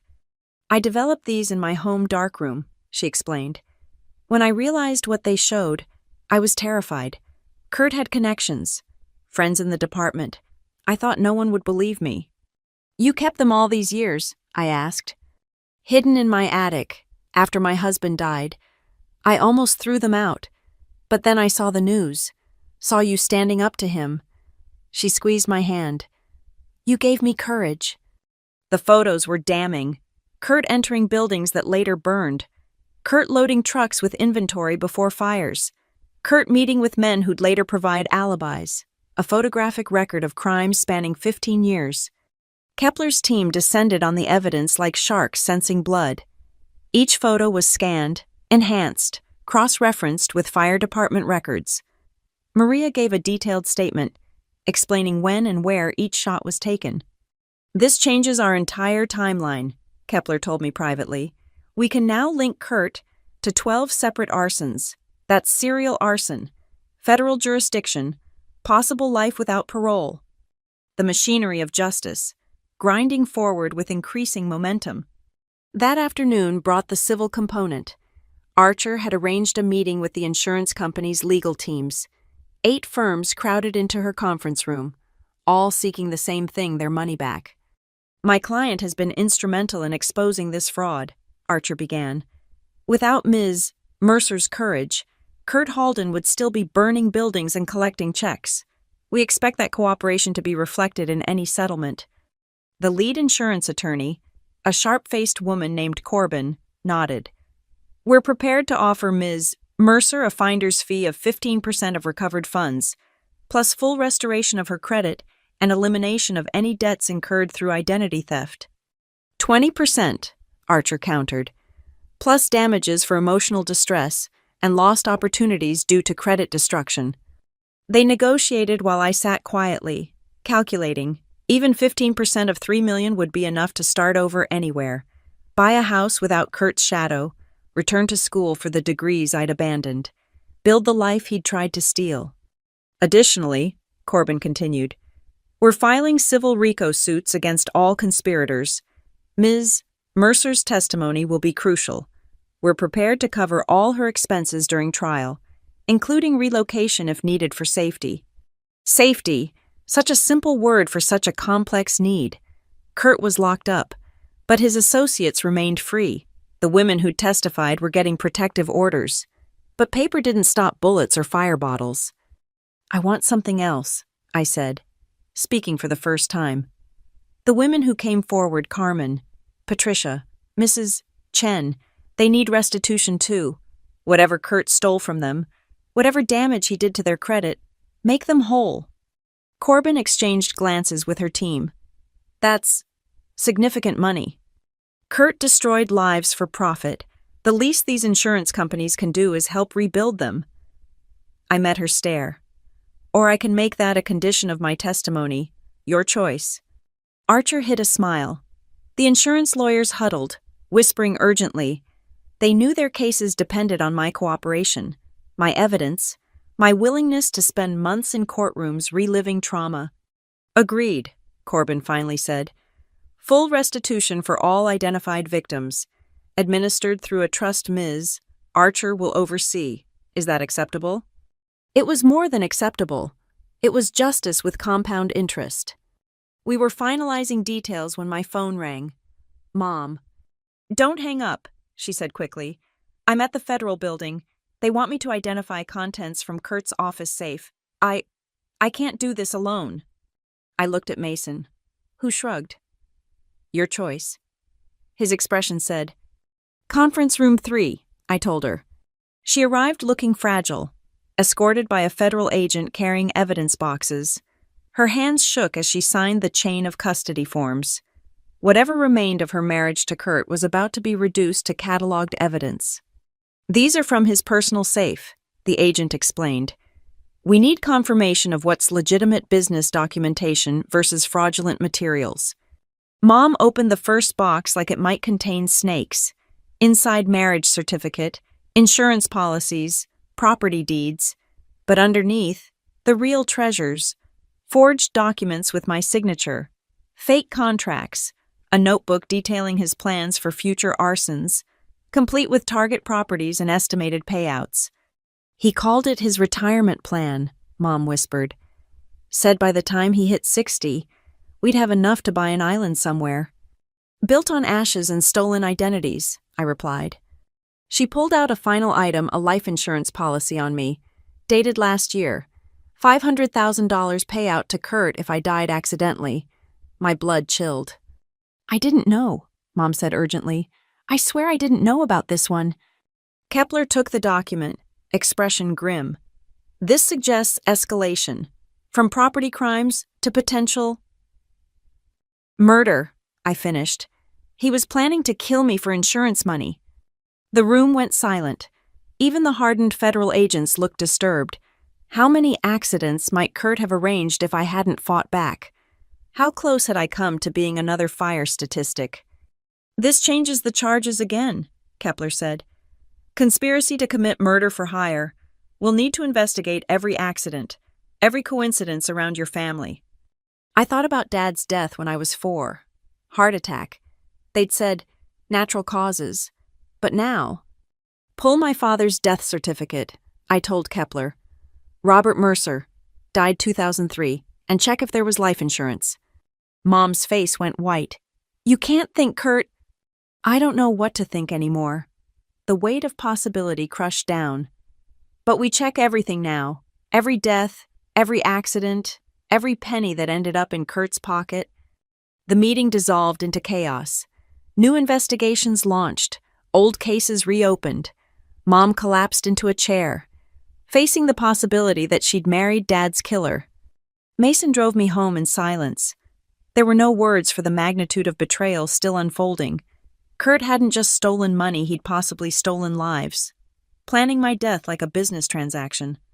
You saved yourself, Mason finally said. By speaking up, by fighting back, you saved your own life. The dashcam that started it all sat on my dresser at his apartment. Such a simple device, purchased for a road trip I still hadn't taken.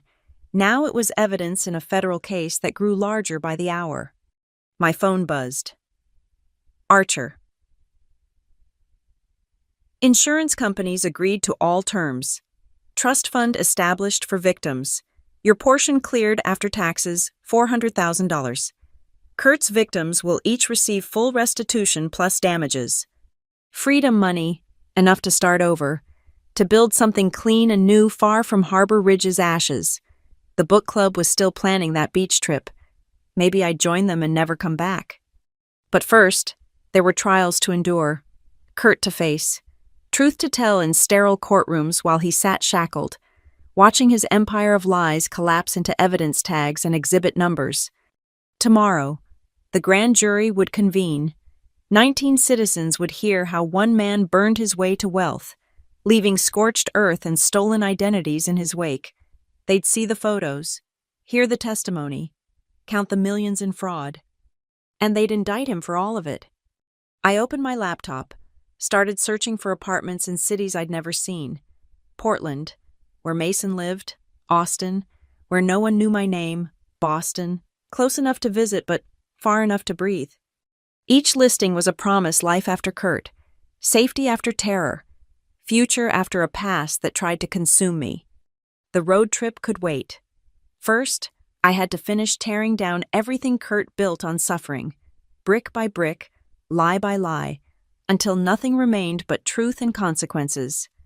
And maybe, finally, peace. The federal courthouse in Harbor Ridge had never seen a crowd like this. Every seat filled, overflow rooms with video feeds, media trucks circling the block like vultures. Kurt Halden's trial had become the biggest story in the state contractor turned serial arsonist, identity thief, and attempted murderer. I sat in the witness section between Mason and Agent Kepler, watching Kurt enter in shackles. 6 months of investigation had aged him 20 years. The swagger was gone, replaced by the hollow stare of a man facing life without parole. United States versus Kurt Halden, the clerk announced. 37 counts including arson, wire fraud, identity theft, conspiracy to commit murder for hire, and racketeering. 37 counts, each one representing a life damaged, a building burned, a future stolen. The prosecutors had built an airtight case with my dashcam footage as the cornerstone. That simple device had unraveled 15 years of crimes. The insurance companies had already won their civil suits.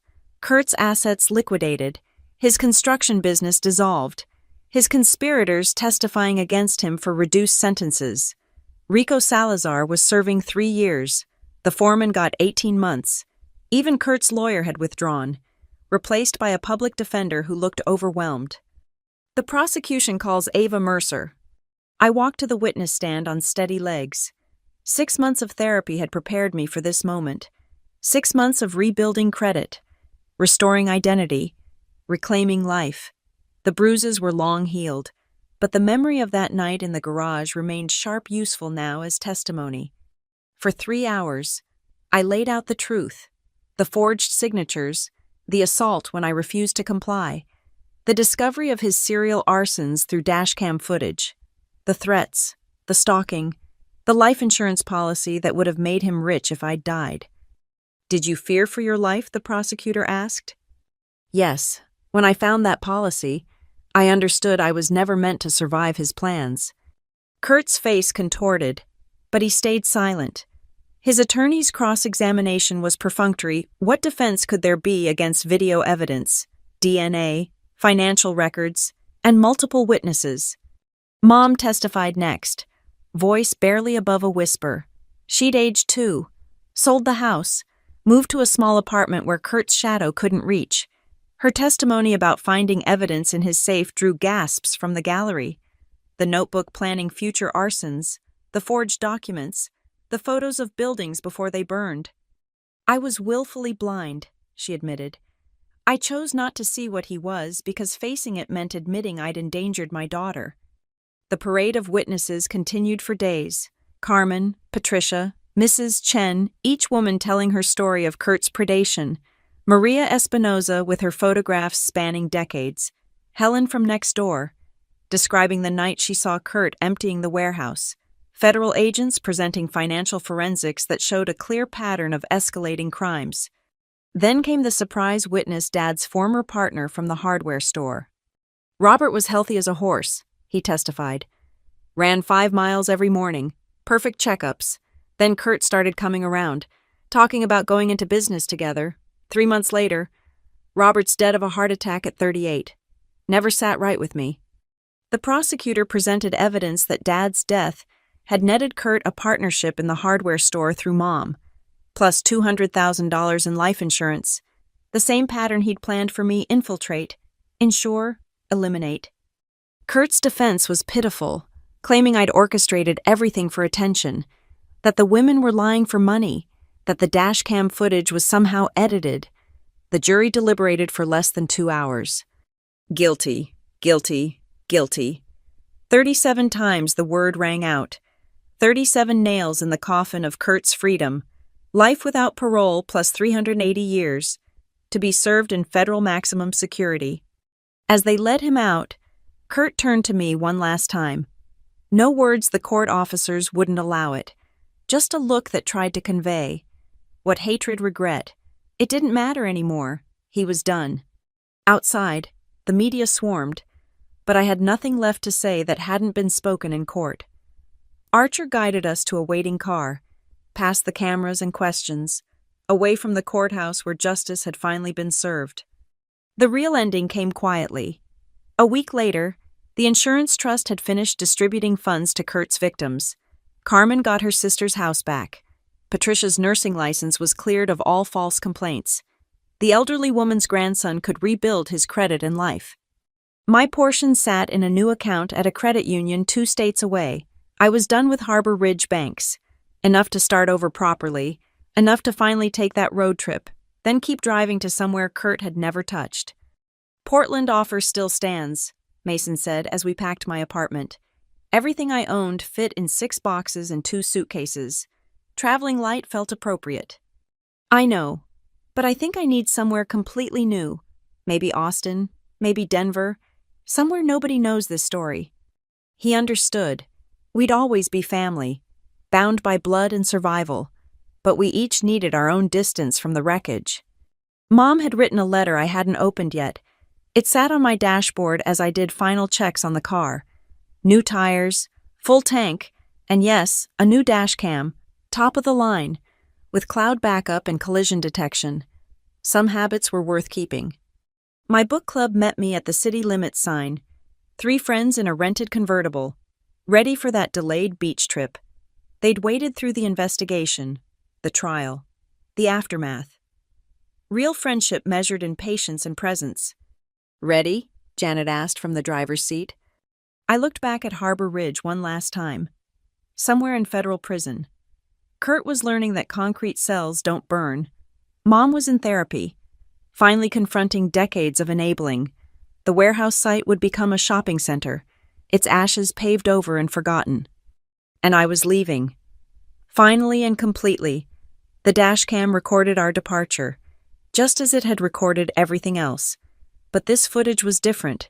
It showed the open road ahead, not the crimes behind. Ready? I said. We drove toward the coast, toward cities I'd never seen and futures Kurt couldn't steal. In my purse, the settlement check and a new driver's license with an address far from here. In the cloud, backed up forever. The evidence that had saved my life and ended his reign of terror. The dashcam blinked steadily, recording our escape into freedom. I'd learned to document everything, but now I was recording joy instead of fear, possibility instead of proof. Miles passed. Harbor Ridge shrank to nothing in the mirrors. My phone buzzed with messages from the other women, celebrating their own new beginnings with recovered funds and cleared names. We'd formed an unlikely sisterhood, bound by survival and the courage to speak truth. The beach house waited a full week of books, wine, and waves. After that, the whole country stretched ahead. I had skills, references, and the kind of story that would make me careful, but never scared again.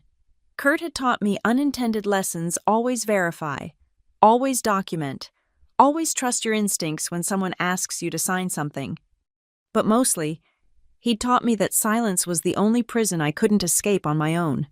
The moment I spoke up, started recording, began fighting back, that's when the locks broke and the real investigation began. The sun set over the Pacific as we reached the coast. My friends debated dinner options while I sat quietly, feeling the weight of the past 6 months lifting with each breath of salt air. Tomorrow we'd wake to waves and seagulls instead of court dates and testimony prep. Justice had been served in measured doses by people in robes citing statute numbers. Kurt would die in prison, his empire of ashes scattered by federal agents and insurance investigators. The women he'd victimized were rebuilding with restitution funds and cleared credit. And I was here, at the edge of the continent, finally free to imagine a future where no one would ever again forge my signature or plan my death for profit. The dashcam would keep recording not from paranoia now, but from hard-won wisdom. Some stories end with fire. Mine ended with water waves washing away footprints, tides erasing what needed to be forgotten. In the morning, I'd wake to possibilities as endless as the ocean. Kurt was finished. I was just beginning. The dashcam caught our laughter as we pulled into the beach house driveway. 4 women who'd refused to let one man's crimes define their story. Evidence of joy now, archived forever in the cloud. Exactly as it should be. Thank you so much for listening to this story. I hope it resonated with you, wherever you are in the world. Please share in the comments where you're listening from. I'd love to connect and hear your thoughts about Ava's journey. If this story moved you, please subscribe to the channel. Hit that like button, and don't forget to click the hype button to help more people discover this tale of courage and justice.